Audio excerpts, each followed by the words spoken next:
just as everyone counted them out. It happened.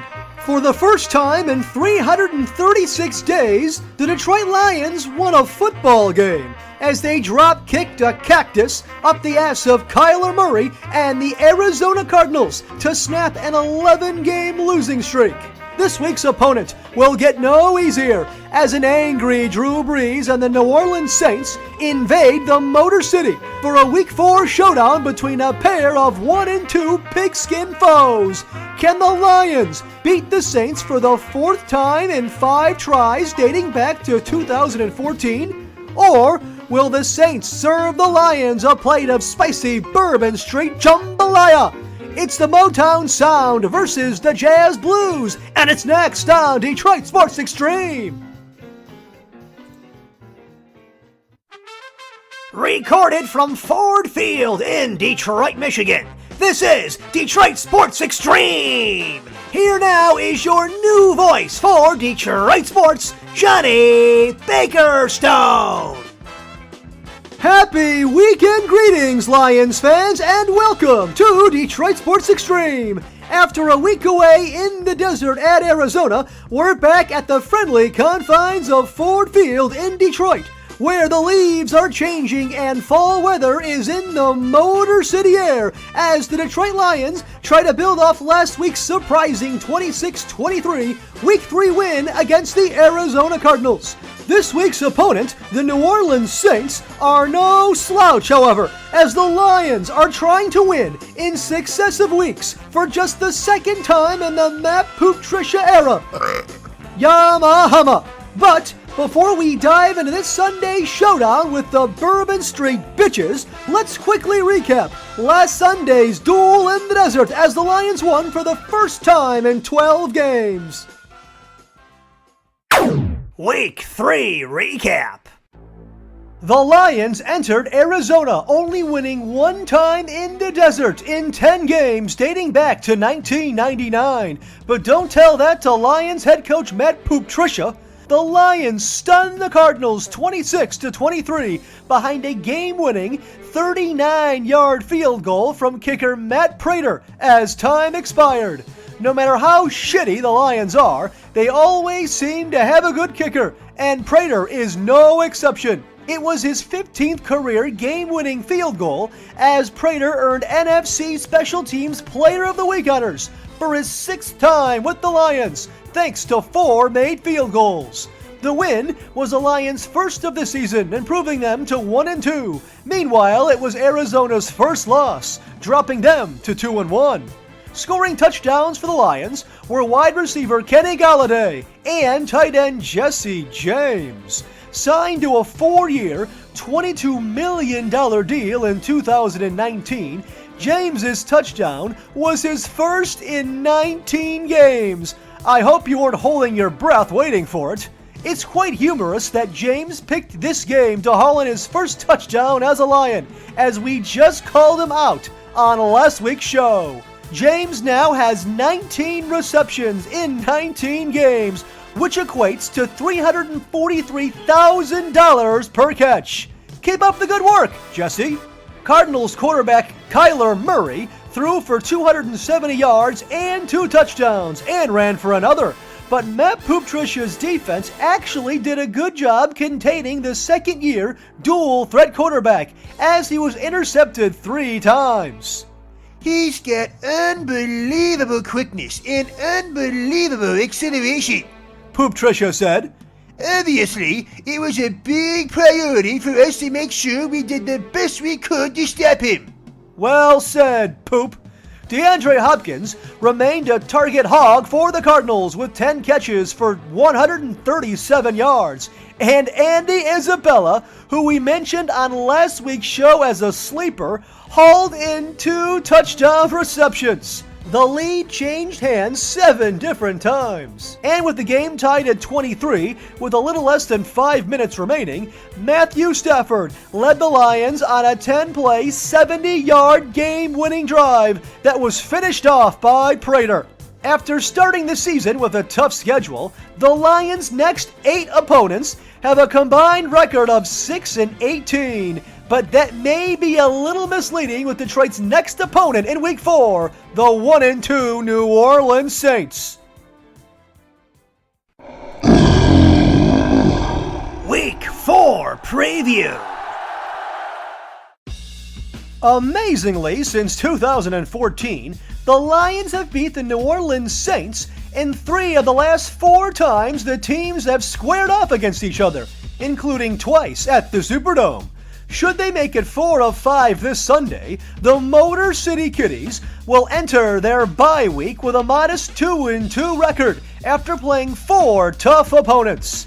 But before we can chalk up win number 2 of the season, let's take a long step back, put down the blue Kool-Aid, and preview this Sunday showdown. From the offensive side of the ball, Kenny Golladay returned to action last Sunday to make his 2020 season debut, and his presence was immediately felt, as Golladay led the Lions in receiving with 6 catches for 57 yards, including hauling in a leaping 15-yard touchdown at the end of the first half. In his 43rd career game, it was Galladay's 20th career receiving touchdown, tying him with Calvin Johnson for the second most receiving touchdowns a Lion player has had through 43 career games. As we said on last week's show, Matthew Stafford would welcome Golladay back with open arms in Week 3, and the numbers certainly reflected that. Through the first 2 weeks of the season, Stafford completed only 58% of his passes, ranking 31st in the NFL in QB completion percentage. But last Sunday, with Golladay back in the fold, Stafford improved by completing 70% of his passes, which was 11th best among signal callers in Week 3. The 12th-year quarterback also vastly upgraded on his passer rating, going from 84 the first 2 weeks of the season to 119 in Week 3, which was 9th best. It's crystal clear that with and without Golladay, this offense is night and day, and it was encouraging to see Golladay, who was limited to playing only 48 of 66 snaps, not suffer any setbacks with his hamstring. And he should be full steam ahead from this point forward. Joining Golladay in making his season debut last Sunday was offensive lineman Halaipulavate Vaitai, but the first-year Lion was an absolute dumpster fire. Vaitai gave up 2 of the team's 4 sacks and was charged with a crucial holding penalty late in the game that wiped away a 47-yard pass. We'll dive more into Vaitai's performance later in the show, but it was an alarming showing for sure, and he's going to have to step it up this week against the Saints defensive front led by Cameron Jordan that's already yielded 8 sacks on the season and is regarded as one of the best in the NFL. Despite winning last Sunday, a reoccurring theme for the Lions offense has been their inability to score touchdowns late in games, as they settled for 3 second-half field goals at Arizona. This is something they're obviously going to have to improve on, as Detroit has only scored a total of 26 second-half points this season. That's an average of only 4.3 points per quarter in 3 games, for Christ's sakes. That won't cut the Motor City mustard against a Saints team averaging 29 points per game, 10th best in the NFL. If the Lions don't punch the ball in the end zone early and often this Sunday, it'll be lights out. Detroit Sports Extreme favorite TJ Hawkinson was second on the Lions in both catches and yards last Sunday, registering 4 grabs for 53 yards. He played a season-high 82% of the snaps and is clearly the second-best passing option in the offense behind Kenny Golladay. Considering the Saints have been gashed for the most catches, most yards, and most touchdowns to opposing tight ends this season, I'm forecasting a big day for Hawkinson as he continues to grow in his second season in Detroit. For the second time in 3 weeks, the Lions' rushing attack leaned on the legs of veteran Adrian Peterson in Week 3, who just said on Thursday he wants to play until he's 40.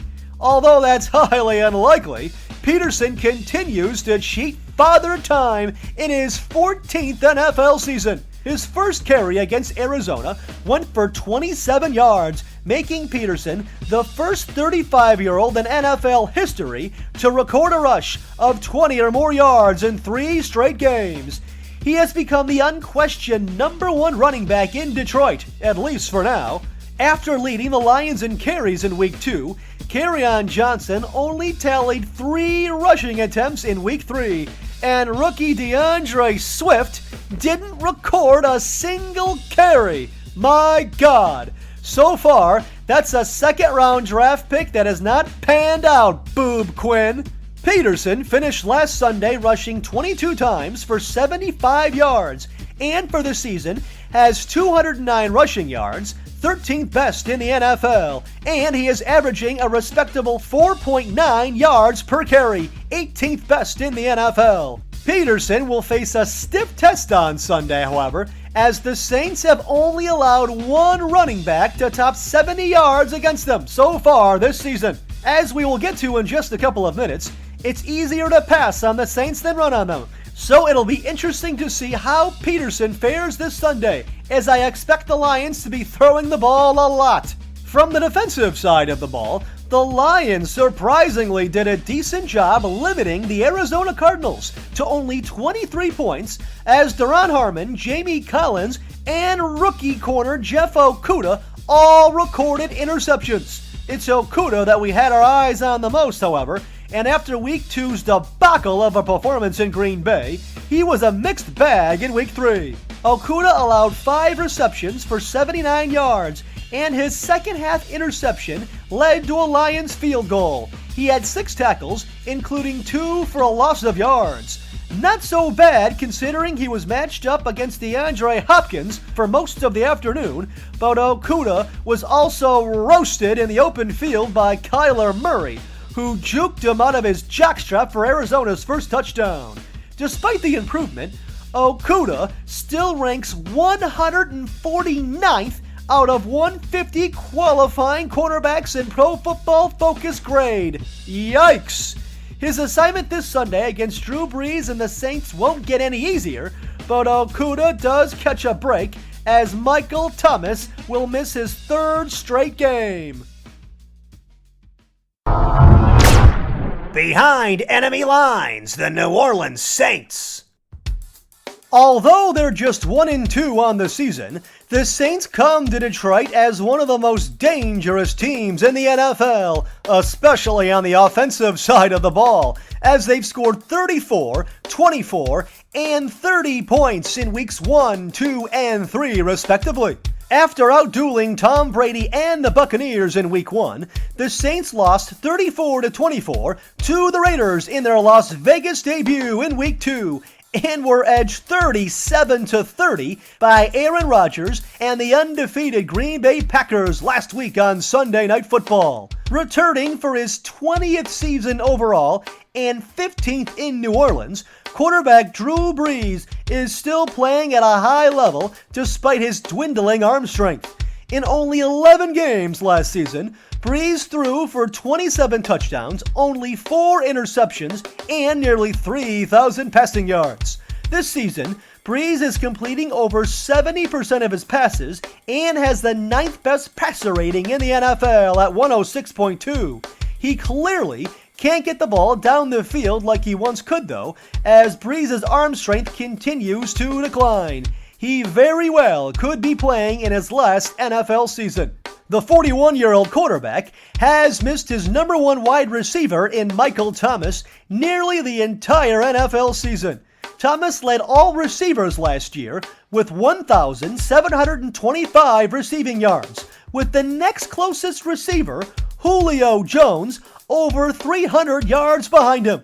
Thomas will miss his 3rd game in a row this Sunday, and his absence will allow the Lions defense to breathe, at least a little, as they've coughed up 30.7 points per game this season, 7th worst in the NFL.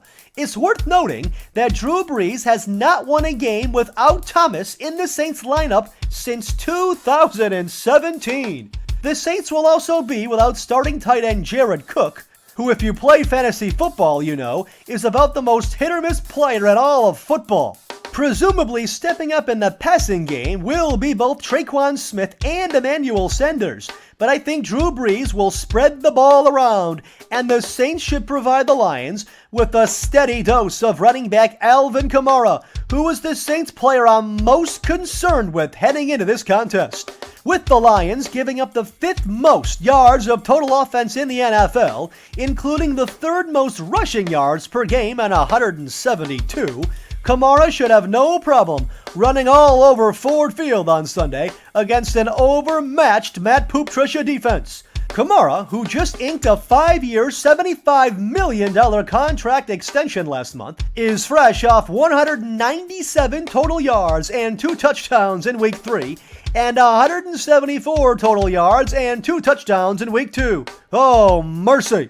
Despite keeping Kenyon Drake mostly in check last week, the Lions' rushing defense has been a train wreck the entire season, and Kamara will pose a tough test for Matt Patricia's vaunted steel curtain.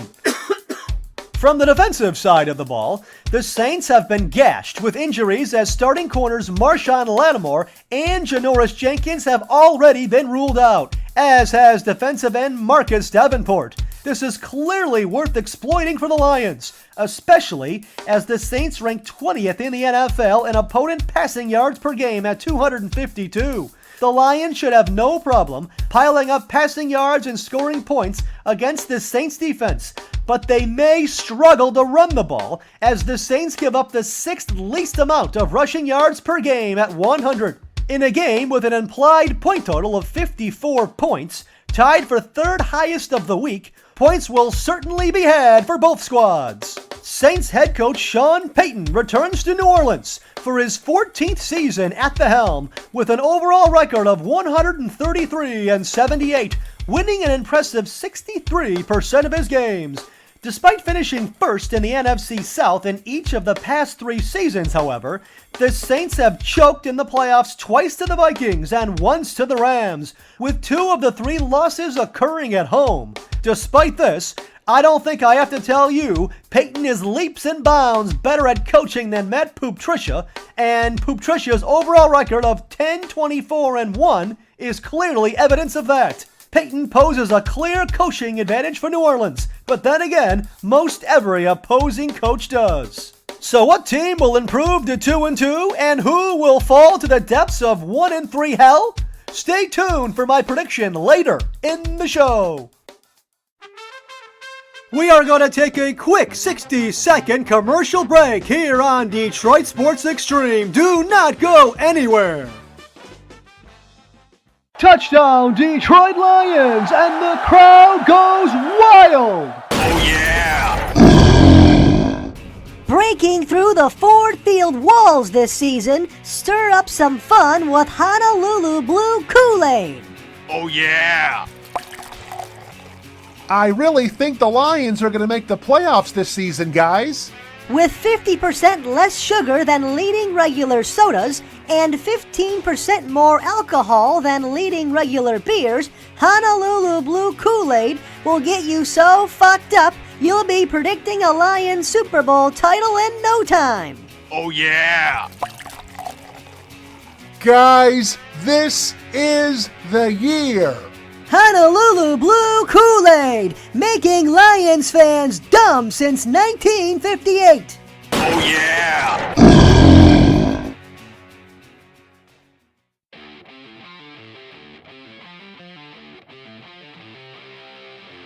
Welcome back to Detroit Sports Extreme. Here again is your new voice for Detroit Sports, Johnny Bakerstone. Extreme Expressions. As we alluded to on last week's show, you can message the Detroit Sports Extreme Facebook page with any thoughts you may have on Detroit sports. Don't feel like you have to hold back. Whatever is on your mind, just bring it. The owner of the message I deem the spiciest will win a $25 Amazon gift card. So that being said, let's go to a first-time caller, the Ass Man. Hey Johnny, this is the Ass Man. I'm a huge fan, first time, long time. The Lions are just plain out awful. They have no direction. Poop Tricia and Boob Quinn literally might be the worst combo in NFL history. I do like Okuda coming out of college, but with this program, he is not going to do a damn thing. He is going to be gone at the end of his rookie contract. My prediction for this upcoming game? Wait for it. Saints 45, Lions 13. The Boob and Poop duo will be canned by the end of the year. Mark it in stone. Thanks, Johnny. A dejected Lions fan with absolutely no hope, even after a victory last week. As for Poop Tricia and Boob Quinn, I couldn't agree with you more, ass man. Let's now go to a returning caller, Boats from the West Side. Hey, Johnny. Boats from the West Side again. All I got to say is, forward down the field, a Lions team that will not yield. And next week we're bringing in Drew Brees and his old ass. We ain't losing to them. Hell no. We're winning this game. Another Lions victory. Woo! My God, has Boats hit the blue Kool-Aid hard this time. I absolutely love the passion, but I fear this guy has already put 100 on the Lions to win the Super Bowl. God help you, Boats. Our final caller is a man simply known as Coach. Hey, Johnny. Coach here. You know, I'd love to give you a hot take, give some call, and get the city fired up. But honest to God, this team gives me nothing. They light no fire under me. I don't get upset. When they win, I'm not happy. I know the final outcome of the season's a fired coach, a fired GM, another disappointment, and more Lions fans defending the quarterback, and of course it's not his fault. I swear, it feels like I'm watching Good Will Hunting. Every single time Stafford plays, it's Robin Williams telling him it's not your fault. It's not your fault. We'll go into year 12 next year, new coach, new GM. They'll talk this guy up like he's actually an elite quarterback, and the same results. So I have no hot takes about this team. Love the work you're doing. Keep it up. My gosh, we got nothing around here, Johnny. Sounds like Coach needs a hug. Sadly, I agree with almost everything you said, but I do have to disagree with one thing when you said we got nothing around here. I'd like to remind you that Pistons basketball is coming right around the corner. Great call, Coach. And while I enjoyed all three calls, I liked your depressing yet accurate depiction of the Lions the most. Thanks to the Assman, Boats, and Coach for calling in to Detroit Sports Extreme. That was Extreme Expressions, where the voices of Detroit come out and bring it. Be sure to leave a message on the Detroit Sports Extreme Facebook page for a chance to be heard on next week's show and win a $25 Amazon gift card. Detroit Sports Extreme presents Michigan Moments. This Michigan moment brings us back to October 3rd, 2012. Detroit Tigers slugger Miguel Cabrera exits the final game of the regular season early in Kansas City as Royals fans give Cabrera a standing ovation for winning baseball's first Triple Crown since Carl Yastrzemski in 1967. Cabrera hit .330 and mashed 44 home runs and 139 RBIs to notch his second consecutive batting title, becoming just the 15th player to ever win the Triple Crown. The 2012 Tigers made it all the way to the World Series, but came up short as they got swept by the San Francisco Giants. Detroit Sports Extreme poll question. This week's poll question was, what team has been the bigger disappointment? The Detroit Lions in the Matthew Stafford era or Michigan football in the Jim Harbaugh era? 60% of the votes went to Michigan football and 40% of the votes went to the Detroit Lions. I thank everyone who weighed in on the Detroit Sports Extreme Facebook page. Although Matthew Stafford arrived in Detroit with high expectations from day one after being drafted first overall in the 2009 NFL Draft, let's not forget the fact that the Lions have won all of one playoff game since 1957. It's been a dreadful organization for more than half a century, and sadly, we have been accustomed to the losing culture. Harbaugh, meanwhile, arrived in Ann Arbor with lofty expectations, fresh off successful spots in both college and the NFL. In college, Harbaugh recruited Andrew Luck and led Stanford to a 12-1 record in 2010, winning the Orange Bowl. In the NFL, he guided the San Francisco 49ers to an overall record of 44-19-1 in 4 seasons, including a Super Bowl appearance in 2013. Despite the high accolades, Harbaugh's best quarterback in Ann Arbor has been Jake Rudock, and he's never posted a record better than 10-3. He's never beat Ohio State. He's never been to a conference championship, and he's never been to a college football playoff. Oh, and he's 1-4 in bowl games. All this for a coach who is currently the 3rd highest paid in college football, earning more than $7.5 million annually. Michigan is not getting what they're paying for, and if they suffer yet another lost season in 2020, expect fans, including myself, to be calling for Harbaugh's head. Check out the Detroit Sports Extreme Facebook page early next week for our new poll question. We would love to hear from you.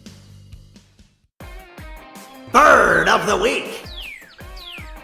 When Sam Martin bolted the Lions for the Broncos in March to get a 3-year, $7 million deal, it looked like the Lions might regress a little in the kicking department this season. Thankfully, however, Lions first-year punter Jack Fox never got the memo.